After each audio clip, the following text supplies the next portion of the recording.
మీకు ఏ సమస్య ఉండదో ఈ బెదిరించే దాంట్లో ఈ బెదిరింపులకు తాటాకు చప్పులకు నాందిపట్టులో ఉండేది ఒరే నల్లమల సింహాలు పుల్లులా మీరు నిమ్మని బెదిరిస్తే ఊరుకోలేదు కాబట్టి అందరినీ బాగా చూసుకుందాం, పేదలను బాగా చూసుకుందాం, రైతులను బాగా చూసుకుందాం, యువకులను ముందుకు నడిపిద్దాం, దళితులు అదే రకంగా మైనార్టీలు ఒకరైతే చికెన్ ముక్కగా కొడుకు మా మీద చెడ్డగా చెప్పారా చంద్రబాబు నాయుడు మీద మా మీద చంద్రబాబు మీద వాడినే చికెన్ ముక్క అడిగితే వాడు అనుకున్నాడు కదిలించిపోతాడితే చెప్తున్నా రౌడీలు మీరు చెలగలిగితే ఆడపిల్లల జోలికి వచ్చినా పేద జోలికి వచ్చినా మిమ్మల్ని వదిలిపెట్టే లేదని చెప్తే చేస్తామా మళ్ళీ 1990 నుంచి 2004 వరకు ఎట్లా ఉండిందో ఆ స్థాయిలో మీ అందరికీ రక్షణగా మీరెవరో మా బిడ్డలవి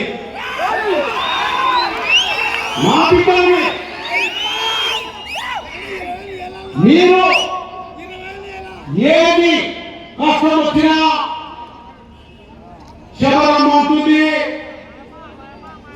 ఒక నియోజకవర్గం పెద్దగా బయట రాసేవారు ఉంటారు మీరంతా శబరమ్మ ఆశీర్వదించండి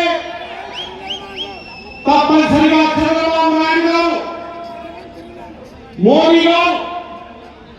ఒక మంచి భవిష్యత్తుకి ఇవ్వబోతున్నారు మన పనులన్నీ నెరవేరుతాయి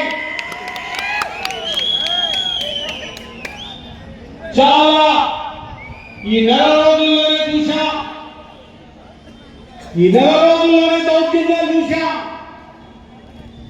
ఒక మైనారిటీ సోదరుని వెనకాల ఉన్నటువంటి ఒక ఏదంటే నువ్వు ఆకరించుకో మేముగా ఉన్నాయట చూద్దాం ఎంతసేపు ఉంటావు ఈయన కూడా కాటసాని రామగోపాల్ రెడ్డి రాజకీయాలు చేస్తే మీ గుండు పోయి సున్నం బొట్లు పెట్టి ఉల్లిగడ్డల దండ వేసి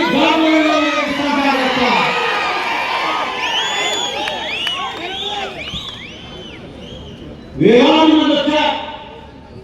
శబరమ్మకు స్వాగతం పలికారు మీ అమ్మాయమ్మ నేను మీ చేతుల్లో పెట్టున్నా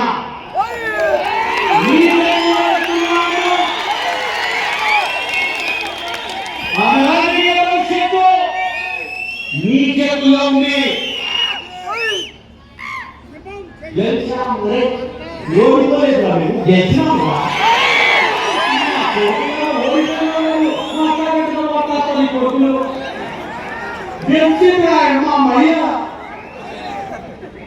మహిళ అంటే అంటే ఎక్కడెత్తామా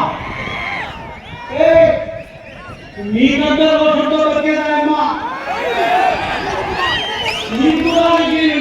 నాయన రాజశేఖర రెడ్డికి ఈ నియోజకవర్గంలో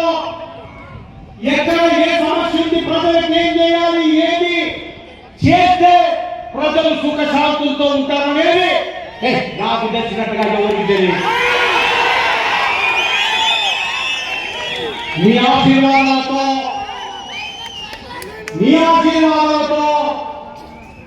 మీ బిడ్డను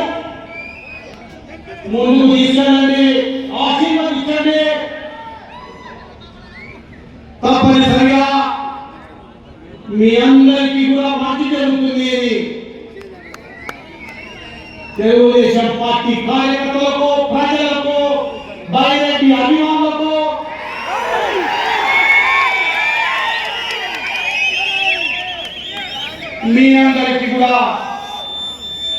చాలా దూరం నుంచి వచ్చినటువంటి మీకు చేస్తా ఉన్నా. నియోజకవర్గం ఖచ్చితంగా ముందుకు తీసుకెళ్తాం.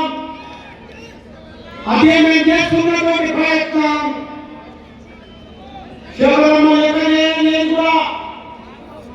తప్పనిసరిగా న్యాయం కోసం పోరాడుతుంది. న్యాయమే కావాల్సిందంటే ఆయన కాదు. అందుకే ఈ ఆదరణ బడ్జెట్ సెషన్ అయిపోయిన తర్వాత ప్రతి ఊరికి పిలుచుకోండి. మీ ఊరికి